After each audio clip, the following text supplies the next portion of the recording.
जब देश के 10 बड़े स्टार खड़ा होकर के कहते हैं कि अपनी टीम बनाओ और पैसा कमाओ। जुआ है, लेकिन जुए के लिए देश के 10 बड़े स्टार विज्ञापन करते हैं। एक गुटखा है जिसमें कहीं से भी केसर नहीं होगा, लेकिन उसको केसर के नाम पर बड़े फिल्म स्टार बेच रहे हैं। बिल्कुल। अब जब नैतिकता को ताक पर रख करके सिर्फ बाजार की डिमांड और अपने फायदे के लिए आप कुछ कर रहे हैं, तो फिर आप स्टार कैसे? वो आप स्टार इसलिए क्योंकि आम आदमी इतना जागरूक नहीं है कि जैसे चुनावों के वक्त सबको अपनी आय और एसेट्स डिक्लेयर करने पड़ते हैं, ठीक उसी तरीके से अगर आप एक पब्लिक फिगर हो और एक सीमा से अधिक आपकी आमदनी है तो आपको अपना कार्बन फुटप्रिंट भी डिक्लेयर करना पड़े। ऐसी हमने कोई एजेंसी या ट्रिब्यूनल बनाया नहीं। कार्बन फुटप्रिंट माने कि मुझे पता होना चाहिए कि तुम कितना कार्बन हर साल उत्सर्जित करते हो, कि तुम जो कार्बन निकाल रहे हो वही मेरे बच्चों की मौत बनने जा रहा है।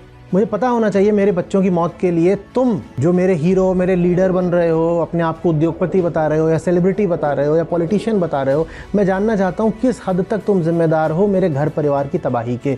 आप कुछ लोगों के या सिर्फ एक राष्ट्रीय गुनहगार नहीं हो, आप समूची पृथ्वी के और करोड़ों प्रजातियों के गुनहगार हो। तो सबसे बड़ा आपका जो क्राइम है वो आज आपका कार्बन फुटप्रिंट है। जो मेरा गुनहगार है वो मेरे सामने मेरा अवतार बनकर, मेरा पैगंबर बनकर, मेरा मसीहा बनकर खड़ा हो जाता है और मुझे उपदेश देता है। बस ये बता दिया जाए कि ये आदमी इतना कार्बन डालता है और ये तुम्हारी बच्चे की मौत का जिम्मेदार है, जिसको तुम अपना नायक मानते हो, ये जो क्रिकेटर है। और ये खुद तो बाहर से भारत छोड़ करके बाहर जाके कहीं बस जाएगा और तुमको यहाँ छोड़ेगा तिल तिल करके, घुट घुट करके, जल जल करके, पागल होकर के मरने के लिए। और ये तुम्हारा रोल मॉडल है, तुम्हारा क्रिकेटर।